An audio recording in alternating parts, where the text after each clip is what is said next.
ನಮಸ್ತೆ ಸ್ನೇಹಿತರೆ, M J spotlight YouTube ಚಾನಲ್ಗೆ ಸ್ವಾಗತ ಸುಸ್ವಾಗತ. ನಾನಿವತ್ತು ಬಂಗಾರಪೇಟೆ ತಾಲೂಕಲ್ಲಿರುವಂಥ ಒಂದು ಐನೂರಸಳ್ಳಿ ಅಂತ ಒಂದು ಗ್ರಾಮಕ್ಕೆ ಬಂದಿದ್ದೀರಿ. ಇಲ್ಲಿ ನಮ್ಮ ಜೊತೆ ಮಾಲಮ್ಮ ಅಂತ ಒಬ್ಬರು ನಮ್ಮ ಸದಸ್ಯರಿದ್ದಾರೆ. ಸೊ ಅವರು ಯಾವ ರೀತಿ ಒಂದು ಹಸು ಸಾಕಾಣಿಕೆ ಮಾಡ್ತಿದ್ದಾರೆ ಈ ಒಂದು ವಿಡಿಯೋಲಿ ಕಂಪ್ಲೀಟಾಗಿ ಇನ್ಫಾರ್ಮೇಷನ್ ಕೊಡ್ತೀರಿ. ಸೊ ಇವ್ರ ಬಗ್ಗೆ ಒಂದು ಚಿಕ್ಕದಾಗಿ ಒಂದು ಇನ್ಫಾರ್ಮೇಷನ್ ತೊಗೊಳೋಣ. ಅಂದರೆ ಇವ್ರು ಯಾವ ಥರ ಸ್ಟಾರ್ಟ್ ಮಾಡಿದ್ರು ಮತ್ತು ಇವಾಗ ಎಷ್ಟು ಹಸು ಸಾಕ್ತಾ ಇದ್ದಾರೆ ಮತ್ತು ಎಷ್ಟು ಲೀಟ್ರ್ ಹಾಲು ಒಂದು ಸತಿಗೆ ಆಗ್ತಾ ಇದ್ದಾರೆ, ಅದೆಲ್ಲ ಒಂದು ಕಂಪ್ಲೀಟ್ ಇನ್ಫಾರ್ಮೇಷನ್ ಈ ಒಂದು ವಿಡಿಯೋಲಿ ತಿಳಿಸ್ಕೊಡ್ತೀನಿ.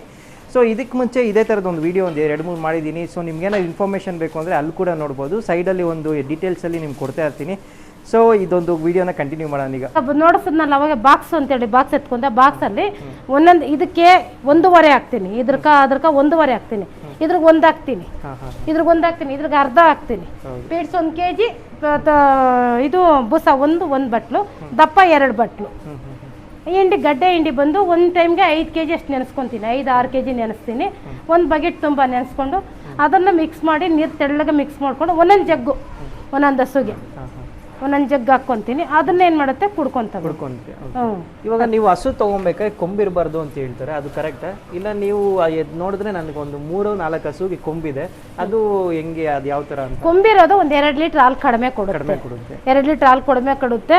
ತಗೊಂಡೋಗು ಕಡಿಮೆನೆ, ಸ್ವಲ್ಪ ಒಂದು 5,000 ಕಡಿಮೆ ಸಿಗುತ್ತೆ. ಮಾರ್ಬೇಕಾದ್ರೆ 10,000 ಲಾಸ್ ಆಗುತ್ತೆ. ಆದ್ರೂ ನಮ್ಮ ಟೈಮ್ ಚೆನ್ನಾಗಿದ್ರೆ ಒಂದೊಂದು ಹಾಲು ಚೆನ್ನಾಗಿ ಬರುತ್ತೆ. ಇದು ಚೆನ್ನಾಗಿ ಬರ್ತದೆ, ಕೊಮ್ಮೈತಲ್ಲ ಇದು. ಆದ್ರೆ ಜರ್ಸಿ ಆದ್ರೆ ಫ್ಲಾಟ್ ಬರುತ್ತೆ, ಡಿಗ್ರಿಗೆ ಬರುತ್ತೆ, ಡಿಗ್ರಿಗೆ ಚೆನ್ನಾಗಿ ಬರುತ್ತೆ. ಡಿಗ್ರಿಗ್ ಅಂತ ಮೇನ್ ಇಂಪಾರ್ಟೆಂಟ್ ಆಗಿ ಫ್ಲಾಟ್ ಮಿಷಿನ್ ಫಿಟ್ ಮಾಡಿದಾರಲ್ಲ, 38-40 ಮೊನ್ನೆ 2 ದಿವಸ ತುಂಬಾ ಹಾಲು ಕೊಡುವಾಗ 40. ಇದ್ರ ಹಾಲನ್ನ ಇದು ತೆಳ್ಳಕ್ಕಿರುತ್ತೆ. ಎಷ್ಟು ಇದ್ರಿಗೆ 1 ಲೀಟ್ರ್ 1 ಗ್ಲಾಸ್ ಟೀ ಇಟ್ಕೊಂತೀನಲ್ಲ, ಟೀಗೆ ಎತ್ಕೊಂಡು 1 ಗ್ಲಾಸ್ಗೆ 1 ಗ್ಲಾಸ್ ಹಾಲು ಹಾಕಿದ್ರು ಹೆಂಗಾದ್ರೂ ಗಟ್ಟಿಯಾಗಿರುತ್ತೆ. ಇದಕ್ಕೆ ಬರೀ ಹಾಲು ಎತ್ಕೊಂಡು ಟೀ ಸೋಪ್ ಹಾಕೋದು ನೀರು ಎಲ್ಲ ಹಾಕಿದ್ದೀರಾ ಅನ್ಕೊಂತೀವಿ, ಆ ಥರ ತೆಳ್ಳಗೆ. ಇದ್ರಲ್ಲಿ ಇದ್ರಿಗೆ ಮಿಕ್ಸ್ ಮಾಡಿದ್ರೆ ಚೆನ್ನಾಗಿ ಬರುತ್ತೆ. ಆ ಥರ ಅದಕ್ಕೆ ಇವಳು ತಡಿಯಲ್ಲ ಅನ್ನೋದು, ಪ್ಯೂರ್ ಹೆಚ್ಚಾಗಿ ತಡ್ಕೊಳಲ್ಲ. ಬಿಸಿಗೆ ಅದಕ್ಕೆ ಫ್ಯಾನ್ ಕೆಳಗಡೆನೆ ಕಟ್ಟಿದ್ದೀವಿ, ತಣ್ಣಕ್ಕಿರ್ಲಿ ಅಂತೇಳಿ ಫ್ಯಾನ್ ಕೆಳಗಡೆನೆ ಕಟ್ಟಿದ್ರು ಬುಸ ಅನ್ನತ್ತೆ.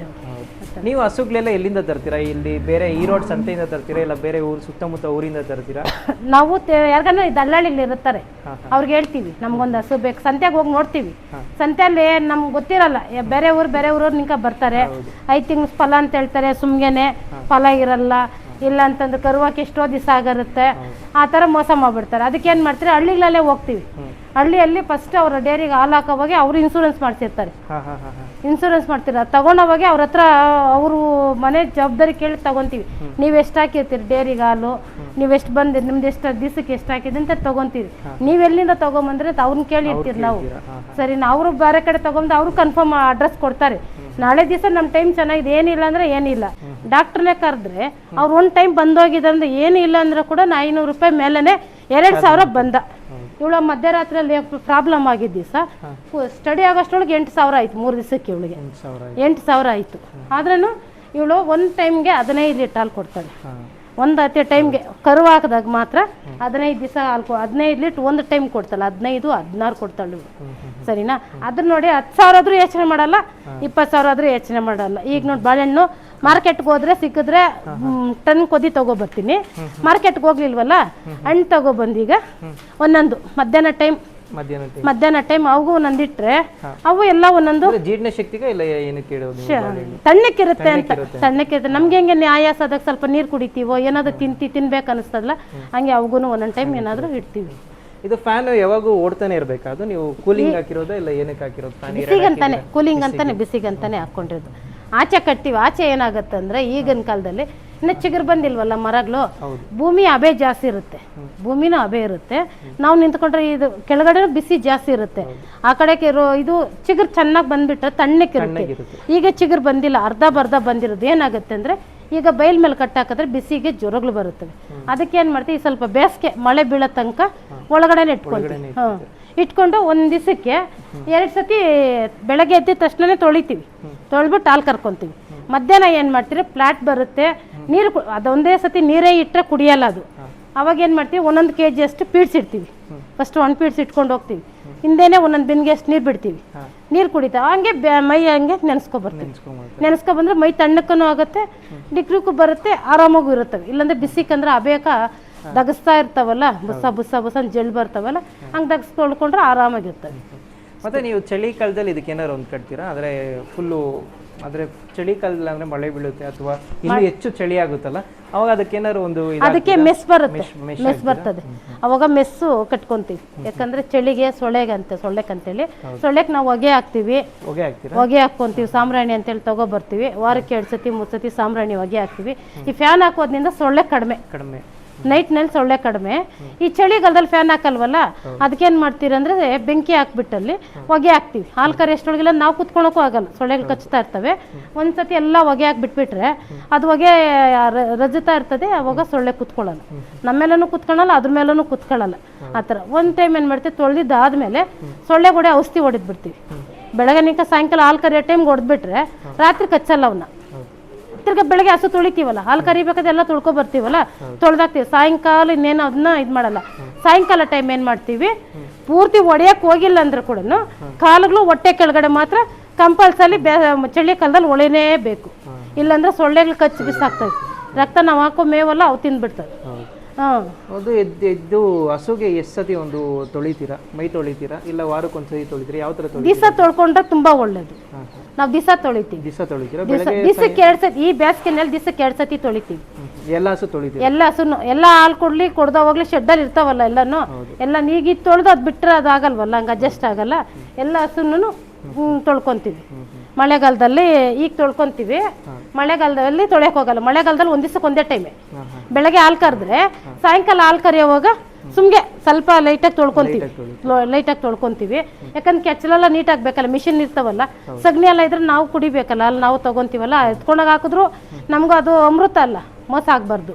ಮಕ್ಳು ಮರಿ ಕುಡಿಯೋದು ಗಲೀಜಾಗಿರ್ಬಾರ್ದು ಅಂತ ಅವಾಗ ತೊಳಿತೀವಿ ಅಂತೇಳಿ. ಈಗ ನೀಟಾಗಿ ಅಂದರೆ 2 ಟೈಮ್ ತೊಳ್ಕೊತೀವಿ. ಮಧ್ಯಾಹ್ನ 12 ಗಂಟೆಯಲ್ಲಿ ಪೀಡ್ಸಿಡ್ತೀವಲ್ಲ, 1 ಗಂಟೆ 12 ಗಂಟೆಲಿ ಇಟ್ಕೊಂಡೋದ್ರೆ ನೀರಿಡೋಷ್ಟೊಳಗೆ 12:30 1 ಗಂಟೆ ಆಗುತ್ತೆ. ನೀರಿಡೋಷ್ಟೊಳಗೆ ಸರೋಗುತ್ತೆ. ಇದ್ರದ್ದೊಂದು ಮರಿಗಳಿದಾವೆ ಅಂತ ಹೇಳಿದ್ರಿ, ಹಸು ಮರಿಗಳು, ಅದೊಂದು ತೋರಿಸ್ಕೊಡ್ತೀರಾ? ಯಾವ ಥರ ಇರುತ್ತೆ, ಯಾವ ತಳಿಗಳು ಮರಿ ಹಾಕಿದೆ? ಇವಾಗ HF ಮರಿ ಇದೆ ಇಲ್ಲ ಜರ್ಸಿ ಮರಿ ಇದೆ? ಈಗ ಆಲಾ ಬ್ಲಾಕ್ ಅಂತ ಮರಿ ಇದೆ. ಆಲಾ ಬ್ಲಾಕ್ ಅಂತನಾ? ಹಿಡ್ಕೊ ಬರ್ತಾರೆ, ಆಚೆ ಇದಾವೆ. ಆಲಾ ಪ್ಯೂರ್ HF ಅಂದ್ರೆ ನೋಡಿ, ಇವು ನೋಡಿ ಇಲ್ಲಿದ್ದಾಳಲ್ಲ, ಇದು ಮರಿ ಇದೆ ಇದಂತೆ. ಇದು ಈಗ ಇವರೆಲ್ಲನೂ ಈಗ ಹಾಲು ಕೊಡೋರು. ಇವಳೊಬ್ಳು ಪ್ರೆಗ್ನೆಂಟು. ಇವಳಿಗೆ ಈಗ ಇವತ್ತು ಇಲ್ಲ ಈ ವಾರದಲ್ಲೇ 2-3 ದಿವಸದಲ್ಲಿ ಇವಳು ಕರು ಕೊಡ್ತಾಳೆ. ಕರು ಕೊಡ್ತದಿದು, ಸರಿನಾ? ನೋಡ ಅಲ್ಲಿ ಹಿಂದೆ ಇರೋವು ಒಬ್ಳಿಗೆ 8 ತಿಂಗಳು, ಆ ಕಡೆ ಇದ್ದಾಳೆ ನೋಡ, ಲಾಸ್ಟ್ ಅಲ್ಲಿ ಇದ್ದಾಳಲ್ಲ, ಅವಳಿಗೆ 7 ತಿಂಗಳು, ಇವಳಿಗೆ 6 ತಿಂಗಳು, ಇವಳಿಗೂ 7 ಇದೆ. 7 ಇದೆ ಇವಳಿಗೂ. ಯಾಕಂದ್ರೆ ಹೊಟ್ಟೆ ಯಾಕೆ ಕಡಿಮೆ ಇದೆ ಅಂದ್ರೆ ಈಗ ಹಾಲು ಕೊಡ್ತೀನಿ, ಮೇವು ಆಗ್ತಾ ಇದ್ದಿಲ್ಲ. ಯಾಕಂದ್ರೆ ಹಾಲು ಡ್ರೈ ಆಗ್ಬೇಕು, ಫುಲ್ ಡ್ರೈ ಆಗ್ಬೇಕು. ಅದಕ್ಕೆ ಕುಡ್ತಿ ಇಡ್ತಾ ಇಲ್ಲ, ಬರೀ ಹುಲ್ಲು ಮಾತ್ರ ಹಾಕ್ತಾ ಇದ್ದೀವಿ. 7 ತಿಂಗಳಲ್ಲಿ ಇದಾವೆ 2. ಸರಿ, ಇವಳಿಗೆ 5 ತಿಂಗಳು. ಇದಕ್ಕೆ ಮೊನ್ನೆ 27ನೇ ತಾರೀಕು 5ಲ್ಲಿ ಹೋಗಿದೆ ಇವಳಿಗೆ. ಇವಳಿಗೆ 5ಲ್ಲಿ ಹೋಗಿದೆ. ಇವಳು ಡೌಟು, ಯಾಕಂತಂದ್ರೆ ಮೊನ್ನೆ ಕೊಡ್ಸಿರೋದು, ನಾಳೆ 9ನೇ ತಾರೀಕು ಬಂದ್ರೆ ತಿಂಗಳು ಪೂರ್ತಿ ಆಗುತ್ತೆ ಅಂತ ಡೌಟ್ ಆಗಿದೆ ಇವಳು ಹಾಲು ಅಂತ ಹೇಳಿ. ತಿರ್ಗಿದ್ ಬಂದು ನೋಡಿ, ಇವಳು ಬಂದು 8ಅಲ್ಲಿದ್ದಾಳೆ. ಇವಳು 8ಅಲ್ಲಿದೆ. 7 ಪೂರ್ತಿಯಾಗಿ 8ಅಲ್ಲಿ ಬಿದ್ದಿದೆ. ಇದ್ರಿಗೂ ಕಡಿಮೆನೆ ಕೊಡ್ತಿರೋದು. 7 ಪೂರ್ತಿಯಾಗಿ 8ಕ್ಕೆ ಬಿದ್ದ ಮೇಲೆ 2 ತಿಂಗಳು ತುಂಬಾ ಚೆನ್ನಾಗಿ ಮೇವು ಕೊಡಬೇಕು. 8 ತಿಂಗಳು 9 ತಿಂಗಳು ಮೇವು ಕೊಟ್ರೆ 9 ಪೂರ್ತಿ ಆಗದ ಒಂದೊಂಟೆ. ಈ ಬೇಸಿಗೆನಲ್ಲಿ 9 ಪೂರ್ತಿಯಾಗಿ 10ಕ್ಕೆ ಬಿಡೋಷ್ಟ್ರೊಳಗೆ 2-3 ದಿವಸಕ್ಕೆ ಹಾಕೊಂತವೆ. 9 ಪೂರ್ತಿಯಾಗಿ 10ಕ್ಕೆ ಬಿಡೋಷ್ಟ್ರೊಳಗೆ ಹಾಕೊಂತವೆ. ಈ ಬೇಸಿಗೆನಾಗಿನ ಸ್ವಲ್ಪ ಮುಂಚೆನೆ ಹಾಕೊಂತವೆ, 1 ದಿವಸ 2 ದಿವಸ ಮುಂಚೆನೆ ಹಾಕ್ತವೆ. ಬಿಸಿ ಅಲ್ಲ, ಬಿಸಿ ಜಾಸ್ತಿ ಹಾಕೊಳ್ಳುತ್ತೆ, ಬೇಗನೆ ಹಾಕುತ್ತೆ. ಇದಕ್ಕೆ ಮೇವು ನೀವು ಎಷ್ಟು ಟೈಮ್ ಹಾಕ್ತೀರಾ? ಅಂದರೆ ದಿನಕ್ಕೆ ಎಷ್ಟು ಸತಿ ಹಾಕ್ತೀರಾ? ಇವು ಒಣ ಹುಲ್ಲು ಬಂದು ಇದು ಹಸಿ ಹುಲ್ಲು ಯಾವಾಗೂ ಹಾಕ್ತಾನೆ ಇರ್ತೀರಾ ಇಲ್ಲ ಯಾವಾಗ ಹಾಕ್ತೀರಾ ಹಸಿ ಹುಲ್ಲು? ಬೆಳಗ್ಗೆ ನಮಗೆ 4 ಗಂಟೆಗೆ ನಾವು ಎದ್ದು ಬರ್ತೀವಿ, ಶೆಡ್ಗೆ ಬರ್ತೀವಿ. ಶೆಡ್ಗೆ ಬಂದ ತಕ್ಷಣನೇ ಕುಡ್ತಿ ಇಟ್ಕೊಂಡು ಹೋಗ್ಬಿಡ್ತೀವಿ. ಕುಡ್ತಿ ಇಟ್ಟು ಕಸ ಬಚ್ಚಿ ಎಲ್ಲ ನೋಡ್ಬಿಟ್ಟಿದ್ರೆ ಹಾಲು ಕರೆದಿದ್ದಾಗಿದ ತಕ್ಷಣ ಹಸಿ ಮೇವಿದ್ರೆ 1-2-4 ಹೊರೆ ಹಾಕ್ಬಿಡ್ತೀವಿ. ಹಾಕ್ಬಿಟ್ಟು 10 ಗಂಟೆ ನಾವು ಬರಲ್ಲ. 10 ಗಂಟೆಗೆ ಬಂದು 1-2 ಒಣ ಹುಲ್ಲು ಹಾಕ್ತೀವಿ. 10 ಗಂಟೆ ಅಷ್ಟು ತನಕ ಹಾಲು ಕರೆದು 9 ಗಂಟೆ 7:15 ನಾವು 7 ಗಂಟೆ ಮುಗ್ದೋಗುತ್ತೆ. 6 ಗಂಟೆಗೆ 7 ಗಂಟೆ ಮುಗ್ದೋಗುತ್ತಾ ಹಾಲು ಕರೆದಿದ್ದು ಎಲ್ಲನೂ. ಅವಾಗ ಹಾಕ್ಬಿಟ್ಟು 10 ಗಂಟೆ ತಿಂದ್ಬಿಟ್ಟು ತಿಂತಾ ಇರ್ತಾವೆ, ಮಲಕ್ಕೊಂತವೆ. 10 ಗಂಟೆಗೆ ಬಂದು ಒಣಗಿರೋ ಹುಲ್ಲು 1-2 ಹಾಕ್ತೀವಿ. ಎಲ್ಲಗೂ ಸರ್ 3 ಹುಲ್ಲು ಹಾಕ್ಬಿಟ್ಟು ತಿಂತವೆ. 12 ಗಂಟೆಗೆ ಮತ್ತೆ ಬರ್ತೀವಿ, ಯಾಕಂದ್ರೆ ಮನೆ ಹತ್ರ ತಾನೆ. 12 ಗಂಟೆಗೆ ಬರ್ತೀವಿ. ಊರೊಳಗಡೆ ಇದ್ದಾಗ ನಾವು ಆಚೆ ದೂರದಿಂದ ಬರ್ಬೇಕಿತ್ತಲ್ಲ, ಎಲ್ಲ ಸೇರಿಸಿ ಒಂದೇ ಸತಿ ಹಾಕ್ಬಿಟ್ಟು ಹೋಗ್ಬಿಡ್ತಾ ಇದ್ದೆ. ಹಸಿ ಹುಲ್ಲು ಸ್ವಲ್ಪ, ಒಣ ಹುಲ್ಲು ಸ್ವಲ್ಪ, 2 ಸೇರಿಸಿ ಪಕ್ಕದಲ್ಲಿ ಇಟ್ಬಿಟ್ಟು ಹೋಗ್ಬಿಡ್ತಾ ಇದ್ದೆ. ಇವಾಗ ಏನು ಮಾಡಲ್ಲ, ನಾನು ಇಲ್ಲೇ ಇದ್ದೀನಿ ಬಂದಿದ್ದೀನಲ್ಲ ಹಸಿ ಹುಲ್ಲಿದ್ರೆ ಒಂದು 2 ಹಾಕ್ಬಿಟ್ಟು ಪೂರ್ತಿ ಹಾಕ್ಬಿಟ್ಟು ಬಿಟ್ಟು ಹೋಗ್ತೀನಿ. 10 ಗಂಟೆ 7 ಗಂಟೆಯಿಂದ 10 ಗಂಟೆ ಎಷ್ಟು ಬೇಕು ಅಷ್ಟು ತಿಂದು ಉಳಿಸ್ಕೊಂಡು ಮಲಗಿರ್ತವೆ. 10 ಗಂಟೆಗೆ ಬಂದು ಸಗಣಿ ಎಲ್ಲ ಸ್ವಲ್ಪ ಸೈಡಿಗೆ ತೆಗೆದು ಎಲ್ಲ ತೆಗೆದ್ಬಿಟ್ಟು ಒಣ ಹುಲ್ಲು ಹಾಕ್ತೀನಿ. ಒಣ ಹುಲ್ಲು 12 ಗಂಟೆ ತಿಂತವೆ. ತಿಂತಾವೆ, ಮಲಗ್ತವೆ. 12 ಗಂಟೆಗೆ ಬಂದು ಒಣ ಪೀಡ್ ಐತಲ್ಲ ಪೀಡ್ಸಿಡ್ತೀನಿ ಎಲ್ಲದಕ್ಕೂ. ಇವಳಿಗೆ 2 kg ಇಡ್ತೀನಿ, ಇವಳಿಗೆ 2 kg, ಇವಳಿಗೆ 2 kg ಇಡ್ತೀನಿ. ಇವ್ರಿಗೆಲ್ಲ 1 kg ಇಟ್ಕೊಬರ್ತೀನಿ. ಯಾಕಂದ್ರೆ ಇವ್ರಿಗೆ ಪ್ರೆಗ್ನೆಂಟ್ ಹಾಲು ಬರಲ್ಲ ಇವರಲ್ಲಿ, ಡ್ರೈ ಆಗ್ಬೇಕಲ್ಲ ಅವ್ರಿಗೆ ಕಡಿಮೆ ಊಟ ಹಾಕೋದು. ಒಣ ಹುಲ್ಲು ಎಲ್ಲ ಹಾಕ್ತಿವಿ. ಪೀಡ್ಸ್ ಮೇವಲ್ಲನ್ನು ಪೇಸ್ಟ್ ಇದೆಲ್ಲನು ಬೂಸಲ್ಲನು ಕಡಿಮೆ ಈಗ ಮಾತ್ರ ಈಗ 1 ತಿಂಗಳು ಕಡಿಮೆ ಹಾಕ್ತೀವಿ. ಆಮೇಲೆ ಮಾಮೂಲಿ ಕೊಡ್ಬೇಕು ಅವ್ರಿಗೂ ಅಂತೇಳಿ ಇವ್ರಿಗೆಲ್ಲ ನಿಟ್ಕೊಂಡು ಹೋಗ್ತೀನಿ. ಆಮೇಲೆ ನೀರು ಹಾಕ್ಬಿಟ್ಟು ಆದ್ಮೇಲೆ ನೀರೆಲ್ಲ ಕುಡಿಸಿದಾದ್ಮೇಲೆ ಅವಾಗ ಒಂದ್ಸತಿ ಎಲ್ಲ ತೊಳಿತೀವಿ ಹಸುನ. ತೊಳೆದ್ಬಿಟ್ಟು ತಿರ್ಗೊಂದು 2 ಹುಲ್ಲು ಹಾಕ್ಬಿಟ್ಟು 2-3 ಎಷ್ಟೆಷ್ಟು ಬೇಕೋ ಯಾರು ಹೊಟ್ಟೆಗೆ ಎಷ್ಟು ಹಿಡಿಸ್ತಾ ಅಂತ ಗೊತ್ತಲ್ಲ ಅಷ್ಟೆಷ್ಟು ಹಾಕ್ಬಿಟ್ಟು ಹೋದ್ರೆ 4 ಗಂಟೆ ನಾವು ಶೆಡ್ಗೆ ಬರೋದು. 4 ಗಂಟೆ ಒಳಗಡೆ ಮನೇಲಿ ಕೆಲಸ ಮಾಡ್ಕೊತೀವಿ. 4 ಗಂಟೆಗೆ ಬಂದಿದ್ದೀವಿ ಅಂದರೆ ಒಬ್ಬರು ಕಸ ಬಾಚೋದು, ಒಬ್ಬರು ಹಸುಕ್ಕೆ ಶೆಡ್ ಮಾಡ್ಕೊಳೋದು ಎಲ್ಲ ಮಾಡ್ಕೊಂಡು 4 ಗಂಟೆಗೆ ಬಂದರೆ 5 ಗಂಟೆ 6 ಗಂಟೆ 6:30 ಲಾಸ್ಟು ಕೆಲಸ ಮುಗಿದ್ದು. ದಿನಕ್ಕೆ 4 ಅವರ್ ಇಲ್ಲ 5 ಅವರ್ ಕೆಲಸ. ಹಸಿ ಮೇವಿರೋವಾಗ ಆಚೆ ಹೋದ್ರೆ 12 ಗಂಟೆ ಆಗುತ್ತೆ ಒಳಗಡೆ ಬರೋಷ್ಟು ನಾವು ಆಚೆ ಹೋದ್ರೆ. ಈಗ ಹಸಿ ಮೇವೇನಿಲ್ಲಲ್ಲ, ಮನೇಲೆ ಇರ್ತೀವಲ್ಲ, ಅದರಿಂದ ಕೊಂಡ್ಕೊಂತೀವಿ ಕಡಿಮೆ. ಈಗ ನಿಮಗೆ ಗೌರ್ಮೆಂಟ್ ಕಡೆಯಿಂದ ಏನಾರು ಒಂದು ಸೌಲಭ್ಯ ಇದೆ ಅಂದರೆ ನೀವು ಡೈರಿಗೆ ಹಾಲು ಹಾಕ್ತೀರಾ 50 ಲೀಟ್ರ್. ಓಕೆ, ಸೊ ಗೌರ್ಮೆಂಟ್ ಕಡೆಯಿಂದ ಹಾಲಿಗೆ ಬೇರೆ ಏನಾರು ಒಂದು ನಮ್ಮ ಡೈರಿನಿಂದ ಈಗ ನಮಗೆ ಏನು ಇನ್ಕಮಿಂಗ್ ಅಂತಂದರೆ ಡೈರಿಗೆ ನಾವು ಹಾಲು ಕೊಡ್ತೀವಿ. ಅದರ ಲೀಟ್ರಿಗೆ ಫಸ್ಟೆಲ್ಲ 2 ರೂಪಾಯಿ ಬರ್ತಿತ್ತು. ಈಗ 5 ರೂಪಾಯಿ ಮಾಡಿದ್ದಾರೆ. 5 ರೂಪಾಯಿ ಮಾಡಿದ್ದಾರೆ. 5 ರೂಪಾಯಿ ಹೆಂಗಪ್ಪ ಅಂತಂದ್ರೆ ತಿಂಗಳ ಬರಲ್ಲ. 3 ತಿಂಗಳಿಗೆ 2 ತಿಂಗಳು 4 ತಿಂಗಳು 5 ತಿಂಗಳು ನಿಂತೋದ್ರೂ ತಿಂಗಳಿಗೆ ಒಂದೇ ತಿಂಗಳಲ್ಲೇ 3 ಬಿಲ್ಲು ಒಂದೇ ಸತಿ ಬಂದ್ಬಿಡುತ್ತೆ. 5 ರೂಪಾಯಿ ನಾವು ಲೀಟ್ರಿಗೆ 5 ರೂಪಾಯಿ ಎಷ್ಟು ಲೀಟ್ರ್ ಹಾಕಿದ್ರೆ ಅಷ್ಟು ಬರುತ್ತೆ, ಅಷ್ಟು ಲೀಟ್ರ್ ಬರುತ್ತೆ. ಈ ಒಂದು ಹಸು ಮರಿಗಳಿದಾವಲ್ಲ ಇದೆಲ್ಲ ಯಾವ ತಳಿದು? ಇದು ನೀವು ಈಚೆ ತಂದಿದ್ದ ಇಲ್ಲ ನಿಮ್ಮ ಹತ್ರ ಹಾಕಿರೋದು? ನಮ್ಮ ಹತ್ರ ಈಗ ಅವಾಗೆ ಫಸ್ಟ್ ತೋರ್ಸದ್ನಲ್ಲ, ಒಂದು ಹಸು ತಂದು ಅದ್ರಲ್ಲಿ 3 ಕರು ಹಾಕಿ ಒಂದೊಂದೇ ಎಲ್ಲ ಹೆಣ್ಣು ಕರುಗಳು ಹಾಕಿರೋದು ಅಂತ ತೋರ್ಸದ್ನಲ್ಲ, ಅದು 2ನೇ ಕರು ನಮ್ಮ ಮನೆಯಲ್ಲೇ ಇರೋದು. ಇದು ಯಾವ ಜಾತಿದು? ಅದು ಯಾವ ಜಾತಿ ಇದು? ಇಲ್ಲ ಅಲ ಬ್ಲಾಕ್. ಇದು ಅಲ ಒಂಥರ ಪ್ಯೂರ್ ಎಚ್.ಎಫ್ ಅಲ್ಲ, ಇದು ಹೇಳಂತ ಎಚ್.ಎಫ್ ಅಲ್ಲ ಅಂತ ಜರ್ಸಿನೂ ಅಂತಲ್ಲ, ಮಾಮೂಲು ಎಚ್.ಎಫ್ ಹಸುಗಳು. ಬಟ್ ಈ ಹೆಸರು ನಾನು ಫಸ್ಟ್ ಟೈಮ್ ಕೇಳ್ತಿರೋದು. ಅಂದ್ರೆ ಏನು ಡಿಫ್ರೆನ್ಸ್ ಬೇರೆ ಹಸುಗಳಿಗೆ ಇದಕ್ಕೆ? ಬೇರೆ ಹಸುಗಳಂತಾರೆ ಇದು ಹೇಳಿದ್ನಲ್ಲ ಪ್ಯೂರ್ ಎಚ್.ಎಫ್ ಆದ್ರೆ ತುಂಬಾ ಹಾಲು ಬರುತ್ತೆ, ಕಾಯಿಲೆ ಬಂದ್ರೆ ತಡಿಯಲ್ಲ ಆ ಥರದ್ದು. ಇವಿಗೆ ಸ್ವಲ್ಪ ತಡ್ಕೊಂತವೆ. ಯಾವ ಥರ ಹಸುಗಳಾದ್ರೂ ಈ ಥರ ಇವಕ್ಕಂತಂದ್ರೆ ಸ್ವಲ್ಪ ತಡ್ಕೊಂತವೆ. ಆ ಥರ ಮಾಮೂಲಿ ಇದು ಹಸು ಇದೆ ಅಂತಾರೆ, ಪ್ಯೂರ್ ಎಚ್.ಎಫ್ ಅಲ್ಲ, ಮಾಮೂಲಿ ಹಸುಗಳು, ಅಂತೇಳಿ ಸೀಮೆ ಹಸುಗಳು. ಓಕೆ, ಇದು ನೀವು ನಾನು ನೋಡಿದೆ, ಇದು ಹಸಿ ಹುಲ್ಲಿಗೆ ನೀವು ಬೆಳ್ಕೋತಾ ಇದ್ದೀರಾ. ಎಷ್ಟು ಒಂದು 2 ಗುಂಟೆಗೆ ಹಾಕಿದ್ದೀರಾ ಸಾಕಾಗುತ್ತಲ್ಲ? ಸ್ವಲ್ಪ ಹಾಕೊಂತೀವಿ. ಇದು ಮುಗಿದ್ಮೇಲೆ ಸ್ವಲ್ಪ ಮೇವು ಬಂದ ತಕ್ಷಣ ಇನ್ನು ಸ್ವಲ್ಪ ಮುಂದಕ್ಕೆ ಇನ್ನು ಸ್ವಲ್ಪ ಹಾಕೋತೀರಾ. ಸೊ ಇಷ್ಟೊಂದು 10 ಹಸುಗೆ ಇಷ್ಟು ಸಾಕಾಗುತ್ತೆ ಸದ್ಯಕ್ಕೆ. ಈಗ ಬೇಸಿಗೆಗೆ ಅಷ್ಟೇ ಸಾಕೋದು, ಜೊತೆಗೆ ಸ್ವಲ್ಪ ತಗೊಂತೀವಿ, ಆಚೆ ತಗೊಂತೀವಿ. ಈಗ ಬೇಸಿಗೆ ಮಳೆಗಾಲಗಾದ್ರೆ ಪೂರ್ತಿ ನಮ್ದೇ ಇರುತ್ತೆ. 3 ಟೈಮು ಬರೀ ಹಸಿ ಮೇವೆ ಹಾಕ್ತಿವಿ. ಈಗ ಮಳೆಗಾಲದಲ್ಲಿ ಒಣಹುಲ್ ತಿನ್ನಲ್ಲ, ಅವು ಒಣಗಿರೋ ಹುಲ್ ತಿನ್ನಲ್ಲ, ಬೇಸಿಗೆಗೆ ತಿನ್ನೋದು. ಮತ್ತೆ ಇದು ಬರೋದು ಗೊಬ್ಬರ ಎಲ್ಲ ಏನ್ ಮಾಡ್ತೀರಾ? ಅದು ಎಷ್ಟಕ್ಕೆ ಮಾರ್ತೀರಾ? ಅದು ಎಷ್ಟಾಗುತ್ತೆ? ಒಂದು ಲೋಡ್ ಬಂದು 3,000 3,500 ತಗೊಂತಾರೆ.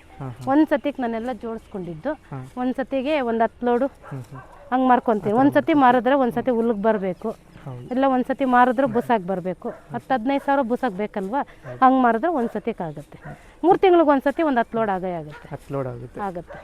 ಒಟ್ಟಲ್ಲಿ ಹಸುಲ್ ಬರೋದು ಏನು ವೇಸ್ಟ್ ಆಗಲ್ಲ, ಅದಕ್ಕೆ ಹಾಕ್ತೀರಾ, ಮತ್ತೆ ನಿಮ್ಗೆ ಅದಾಗುತ್ತೆ. ನಮ್ಗೇನು ಆಚೆ ಕಡೆ ಕೂಲಿಗೆ ಹೋದ್ರೆ 300 ರೂಪಾಯಿ ಕೂಲಿ ಕೊಡ್ತಾರೆ, ಬೆಳಗ್ಗೆ ನಿಂಕ ಸಾಯಂಕಾಲನು. ಈಗ ನಮ್ಗೆ 1,500 2,000 ಬರುತ್ತಲ್ಲ, 3,000 ಬಂದ್ರೂ 1,500 ಖರ್ಚು ಮಾಡಿದ್ರೆ 1,500 ನಮ್ಗೆ ಉಳಿತದೆ. ಮನೇಲಿ ಮಕ್ಕಳು ನೋಡ್ಕೋಬಹುದು, ಮನೇಲಿ ನಾವು ಆರಾಮಾಗಿರ್ಬೋದು, ನಿಮ್ದಾಗಿರ್ಬೋದು. ಕೂಲಿಗೆ ಹೋದ್ರೆ ಯಾರು ನೆಂಟರು ಬಂದ್ರು ಮಧ್ಯಾಹ್ನ ಕೂಲಿ ಹೋಯ್ತು, ಬೆಳಗ್ಗೆ ಬಿಸಿಲಲ್ಲಿ ಕಷ್ಟ ಪಡೋಕ್ಕಾಗಲ್ಲ, ಆದ್ರೆ ಕೊಡಲೇಬೇಕು ಪರಿಸ್ಥಿತಿ. ಈಗೇನಿಲ್ವಲ್ಲ, ನಮ್ದೇ ಆರಾಮಾಗಿರ್ತೀವಿ. ಮಾಡಿದ್ರು ನಮ್ದೇ, ಮಾಡ್ದೋದ್ರು ನಮ್ದೇ ಅಂತ. ಅದ್ರ ಹಸು ಟೈಮ್ಗೆ ಅದ್ರಿಗೆ ಏನು ಮಾಡ್ಬೇಕು ಅದನ್ನೇ ಮಾಡಬೇಕು. ಟೈಮ್ ಈಗ ಮಧ್ಯಾಹ್ನ ಇಡೋಕೆ ಪೂರ್ತಿ ಇಡ್ಲಿಲ್ಲ ಅಂದರೆ ನಾಳೆ ಮಧ್ಯಾಹ್ನಕ್ಕೆ ಹಾಲು ಬರಲ್ಲ, ಸಾಯಂಕಾಲಕ್ಕೆ 1 ಲೀಟ್ರ್ ಹಾಲು ಕಡಿಮೆ ಆಗುತ್ತೆ. 3 ಟೈಮ್ ಏನು ಮಾಡ್ತೀವೋ ಅದನ್ನು ಸ್ಟೇಟ್ಮೆಂಟ್ ಕರೆಕ್ಟಾಗಿ ಕೊಡಲೇಬೇಕು. ಅದ್ರಲ್ಲಿ ಫುಡ್ ಹೆಂಗೆ ಕೊಡ್ತೀವೋ, ಈ BP ಶುಗರ್ ಮಿಸ್ ಮಾಡಿದ್ರೆ ಹೆಂಗೆ ಮಾತ್ರೆ ತಿಂತಾರೋ ಆ ಥರ ಕರೆಕ್ಟಾಗಿ ಕೊಡಲೇಬೇಕು. ನೀವು ಕೊಟ್ರೆ ಅದಕ್ಕೆ ಹಾಲು ಎಲ್ಲ ಇಂಪ್ರೂವ್ಮೆಂಟ್ ಕರೆಕ್ಟಾಗಿ. ದಿವಸಕ್ಕೆ 50 ಲೀಟ್ರ್ ಹಾಲು ಬರುತ್ತೆ ಅಂದರೆ 50 ಲೀಟ್ರ್ ಕರೆಕ್ಟಾಗಿ ನಾವು ಕೊಟ್ರೆ ಒಂದು ದಿವಸ ಏನೋ ಪ್ರಾಬ್ಲಮ್ ಆಯಿತು, ಅದು ಬೂಸ ತಗೊಂಬಂದಿಲ್ಲ, ನಾಳೆ ತಗೊಂಬಂದು ಹಾಕೋಣ ಅಂತಂದ್ರೆ 5 ಲೀಟ್ರ್ ಹಾಲು ಕಡಿಮೆ ಆಗ್ಬಿಡುತ್ತೆ. ಅದಕ್ಕೆ ಏನು ಮಾಡ್ತೀವಿ ನಾವು ಅಂತಂದರೆ 1 ದಿವಸಕ್ಕೆ 2 ದಿವಸ ಮುಂಚೆನೇ ತಗೊಂಬರ್ತೀವಿ. 1 ದಿವಸಕ್ಕೆ 2 ದಿವಸ ಮುಂಚೆನೇ ತಂದು ಜೋಡಿಸ್ಕೊಂಡಿರ್ತೀವಿ ನಾವು. ಸೊ ಹಸುಗಳ ಬಗ್ಗೆ ಫುಲ್ ಕಂಪ್ಲೀಟ್ ಇನ್ಫಾರ್ಮೇಷನ್ ಕೊಟ್ಟಿದ್ದೀರಾ. ಸೊ ಬೇರೆ ಯಾರು ಈ ಹಸು ಬಗ್ಗೆ ಇನ್ಫಾರ್ಮೇಷನ್ ಬೇಕು ಅಥವಾ ಹಸು ನಮ್ಗೆ ಬೇಕು ಅಂದರೆ ನೀವೊಂದು ನಮ್ಮ ರೈತರಿಗೆ ಒಂದು ಸಹಾಯ ಮಾಡಿ. ಸೊ ಯಾರು ಕಾಂಟ್ಯಾಕ್ಟ್ ಮಾಡಿದ್ರೆ ನಿಮ್ಗೆ ತಿಳಿಸ್ಕೊಡಿ, ನಿಮ್ಗೆ ಗೊತ್ತಿರೋದು. ಸೊ ಈ ಥರ ಒಂದು ಏನಾದ್ರು ಒಂದು ಕಾಯಿಲೆ ಇದೆ ಅದ್ರ ಬಗ್ಗೆ ಒಂದು ಮದ್ದು ಬೇಕು ಅಂದರೆ ತಿಳಿಸ್ಕೊಡಿ. ನಿಮ್ದೊಂದು ನಂಬರ್ ಡಿಸ್ಕ್ರಿಪ್ಷನಲ್ಲಿ ಹಾಕಿರ್ತೀನಿ. ಸೊ ಯಾರು ಕಾಲ್ ಮಾಡಿದ್ರೆ ನಿಮಗೆ ತಿಳಿಸ್ಕೊಡ್ತೀವಿ. ಯಾಕಂದ್ರೆ ಸುತ್ತಮುತ್ತ ಯಾರು ಇದ್ದವ್ರು ವಿಡಿಯೋ ನೋಡಿದ್ರೆ ಹೇಳ್ತಾರೆ. ಓಕೆನಾ? ಸೊ ಇಷ್ಟೊತ್ತು ನಮಗೆ ಇದೊಂದು ಟೂರ್ ತೋರಿಸಿದ್ದೀರಾ, ನೀವು ಒಂದು ಶೆಡ್ ಯಾವ ಥರ ಸಾಕ್ತಾ ಇದ್ದೀರಾ ಮತ್ತು ಇದ್ರ ಬಗ್ಗೆ ಕಂಪ್ಲೀಟ್ ಇನ್ಫಾರ್ಮೇಷನ್ ಕೊಟ್ಟಿದ್ದೀರಾ. ನಿಮಗೆ ತುಂಬ ಧನ್ಯವಾದಗಳು. ಸೊ ಇಲ್ಲಿಗೆ ಈ ಒಂದು ವಿಡಿಯೋನ ಮುಗಿಸ್ತಾ ಇದ್ದೀನಿ. ಧನ್ಯವಾದಗಳು.